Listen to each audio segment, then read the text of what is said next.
the next thing, the DNS working. So now in this case, we have already discussed the architecture. We will be covering the DNS working. So first, the domain name resolution will happen. When a user types a domain name into their web browser, their device is first going to check its own local DNS cache. So local DNS cache to see if it has the corresponding IP address stored or not.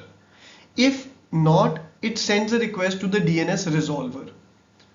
And DNS resolver is again the one we saw in the previous image, the ISP DNS resolver, which is going to provide the IP address mapping. So it's the responsibility of DNS resolver to provide the domain IP mapping.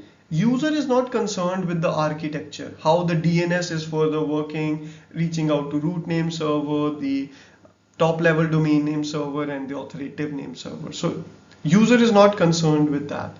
It's the responsibility of the ISP DNS resolver.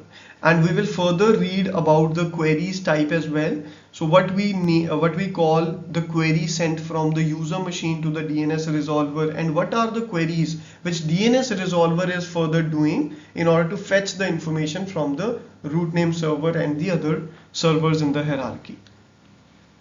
Now in the working, we will see the recursive lookup is the second step. Now the resolver, in this case the DNS resolver, begins a recursive lookup. And by recursive we mean like it's going to start again from the root DNS server, top level domain name server. So that is a recursive query until it finds the result, the domain IP mapping from the authoritative DNS server. And in the last, response delivery. So response will be delivered back to the user machine, and at each level it will again be cached for the future purpose. Now let's talk about the DNS records. So first of all, what is a DNS record? DNS record plays a major role in order to do this entire mapping in the DNS architecture. DNS record is a 5-tuple information. In 5-tuple information, we can say first is the domain, which is the requested domain, then is the type of information, then there is a length of data which will be returned, then is the actual data, then there is a class of this DNS records as well, and then there will be a 6th information which is the TTL information, how long this record is, like until this record gets stale. So I would say this is a 6-tuple information. Like I mentioned, first is the domain, then is the type, class, and next is the data, actual data, then is the data length, which is data in this case would be the IP address and how long that IP address is, and in the 6th tuple we will get the information of time to live. So first record here is the type, which is going to be the A record. So A record is going to give domain to IPv4 mapping. Then there is a quad A record which is going to give domain to IPv6 mapping. Then there is a MX record. MX record provides the mail server availability information, which mail server is right now available to receive this mail. Next, CNAME. CNAME record is also known as canonical name, and this is highly used by CDN providers in today's time in order to map their edge server instead of the actual server in the DNS resolver itself. So in a simpler example, I can explain the CNAME working like if there is a abc.com and there is first its subdomain is a.abc.com and then there is b.abc.com. So if I want both these domains should be mapped with a single IP address, I can simply map them using this CNAME record. And this is also mostly used in case of the browser access as well, normally we access cnn.com. Now cnn.com is also mapping to a same public IP address, and if someone access www.cnn.com, that is also going to resolve into the same public IP address. So these both are a C name of each other. So one of them will be a C name and one will be the primary domain. So this is how the C name works. Next is a text record. Text record is used in order to provide the text result information, which can be used in case of disaster recovery, domain resolution, and in order to enable, disable some kind of input and then fetch it on certain application. Then there is a name server record. Name server record actually provides the information about the name server. Where is the next reference the name server is available. The pointer record is also known as the reverse lookup. It is used in case of IP to domain mapping. So we know the IP address, we want to know the domain now. What is the domain of this particular IP address? Then the pointer record is used. Then there is a SOA. SOA stands for Start of Authority, which provides information about the zone file and the time to live information, refresh times, apex. So apex is the starting point of any zone. Then the SOA record also provide information of the primary name servers, which is going to have the zone files which we can edit and read and write. We have that access. Whereas in secondary name servers, where we do have a copy of zone files where we cannot change it. The next is the hinfo. Hinfo is the host information record, which provides hardware and operating system being used on the machine information. And I just skipped the DNAME part. Let me cover that as well. DNAME is here also called as delegation name record, and this is something which will be in use when any organization decides to migrate from a root domain to another root domain. So if there was an organization, say xyz.com, they want to entirely shift all their subdomains and root domain to an entirely new root domain, or top level domain I should say, that is from xyz.com to xyz.net. So when the root name is entirely mapped, here two different zones are mapped.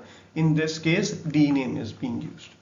So DNAME is very rarely used in cases like I mentioned, where an organization plans to entirely migrate their domain, root domain. Otherwise, normally we will see the use of A record, quad A, MX, CNAME, text in some scenarios as well, the pointer record as well. The name server is mostly used, and a less use of SOA and DNAME. hinfo is also used by the IT professionals.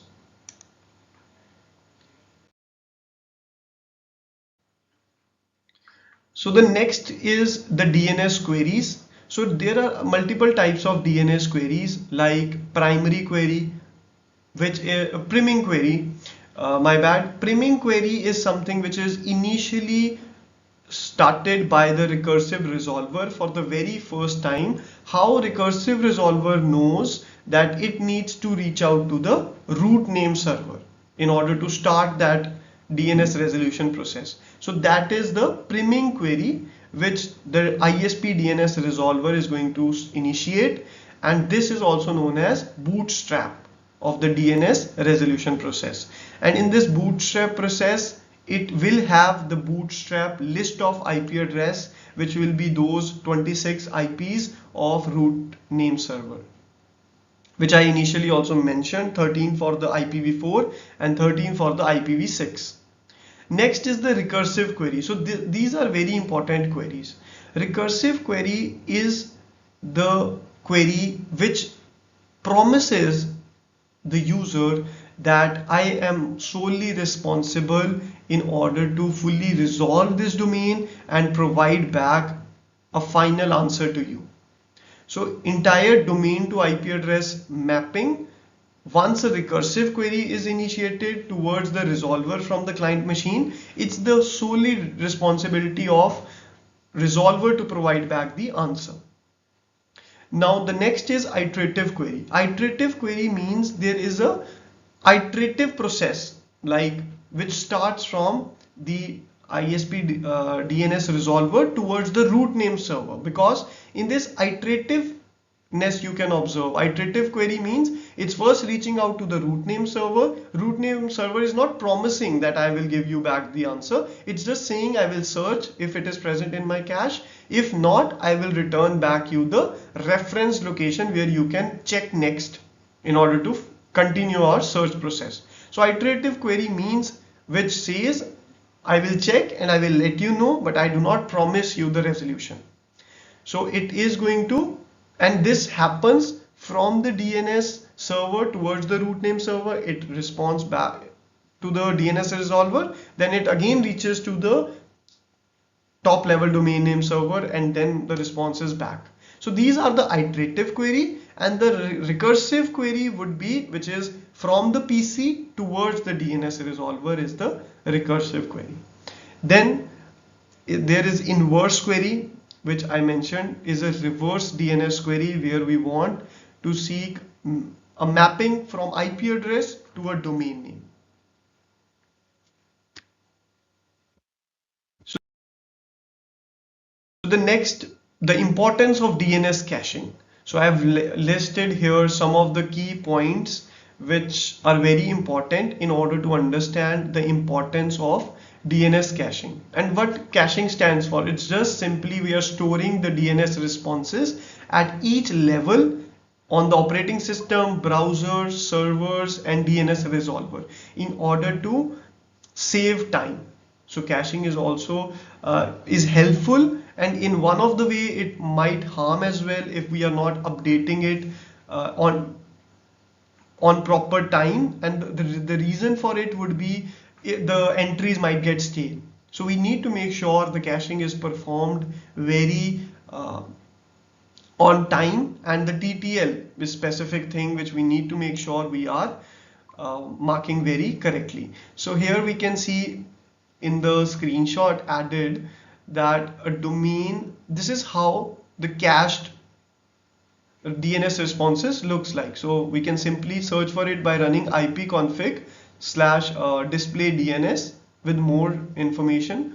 It's going to give us that 6-tuple information which I mentioned initially. This is how a resource record will look like: record name, record type, time to live, data length, and the section, this is answer and a record. So this is how that information looks like. The mapping is available here. And these are the entries which we have on our operating system for specifically for Windows. And what it's going to help us with is faster resolution. So definitely it's going to first help us with the faster resolution. How it is going to help? Like the resolved IP address is going to be stored in the resolver cache for a certain period of time, which we mentioned TTL, and subsequent request, the next coming up request, will be served directly from the cache instead of following the entire DNS lookup process. So it's eventually getting faster here, and this is going to save the time, and even the congestion will be reduced. So traffic is automatically optimized. We see now less request in the DNS lookup architecture. Even the bandwidth is saved. And we can say availability of the DNS server will also be improved. Now during the DNS server outages or network issues, we might be able to serve the DNS request from the cache itself based on its TTL again. So now we can even have certain time of outage on a DNS actual authoritative name server, and still our DNS process is safe, it's working.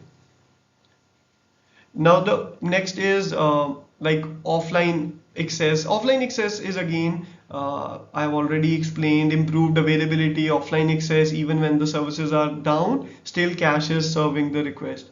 Optimal distribution. Now distribution is something which is more comes into picture in the case of CDNs and load balancer, which utilize DNS caching concept to distribute the traffic on multiple servers and edge locations.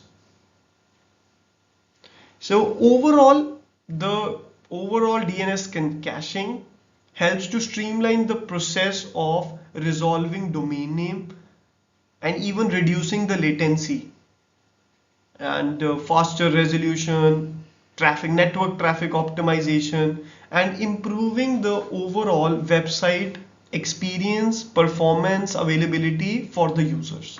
And that is the goal. So moving next is with some basic DNS troubleshooting tools like DNS lookup tool, which I have mentioned here, utilizes like nslookup, dig, host. So basically nslookup and dig, this is going to help us in order to give some more insights over the DNS troubleshooting. We can directly see whether our machine is able to resolve the IP or not, what is the response which we are receiving, if it is able to resolve. Then there is DNS tracing. It is going to help identify the chain of problem occurring. So we can also observe the DNS traffic over a duration of time in DNS tracing. So we can observe if there are intermediate switches or issues which are being observed. Then there is a diagnostic tool which is Wireshark. So it is again widely used tool in order to capture the network traffic. In this we can also dig deeper into the DNS packet and see how the request and response are coming. Next is security monitoring. So this is again very important. We need to monitor the DNS activity, help detect and mitigate even the DNS based security threats. So security is entirely very these days it's very concernful for the major tech companies, and they are spending a lot on the security domain in order to secure their network, in order to secure their information and even their DNS. So mostly the DNS is something which people neglect or do not pay more attention to, but this is a very sensitive, I would say. DNS can reveal a lot of information if not properly secured. So now there are certain examples which I have taken from websites. There are different tools and websites or command prompt which we can use. This is a screenshot which I have used from the digwebinterface.com in order to showcase how a particular DNS dig command query looks like. So this is how the different levels would look like when we are searching for gmail.com and the resolution is happening and we are looking at the options. We have selected trace here. We can see different levels. The first is the root server.net, which almost took 1 millisecond of time. Then there is further the top level domain. Then there is the actual domain and how it is being served and the total time. In the last we can also read in the second last line www.gmail.com, that's the actual domain. 300 is the time to live in milliseconds. Then is the class, that's internet, the type is a record, and then is the public IP address mapping. So 2 to 4 5 tuple information in the resource record we were able to fetch here. And moving forward, I have one more example here. So in this is a similar one, resolution for CNN.com. In this, I just wanted to showcase one important thing, that is if you notice, it's similar, the root name server, top level domain server, then there is the domain actual, and in this, the specific thing I wanted to show, that is www.cnn.com, which is in the sixth last line and which is showing the CNAME record. So CNAME, so this is being mapped to cnntls.map.fastly.net. So this is where we can notice this is being served by a CDN provider, not actual server is providing the content for cnn.com, but a Fastly, which is a CDN provider, content providers. So they are providing this web page information from their edge servers, not the actual server.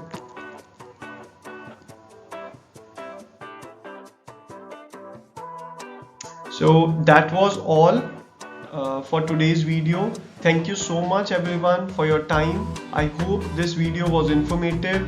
If you want the presentation, please let me know in the comments, and I will share the entire slides with you. Do subscribe to our channel and hit the bell icon for receiving the notification about the new informational content. Please feel free to share your feedback. Let us know what new topics you would like to see in upcoming videos and in comments, and we will be happy to work on those. Thank you so much everyone. Do share the video with your friends and colleagues in order to spread this informational video. Thank you.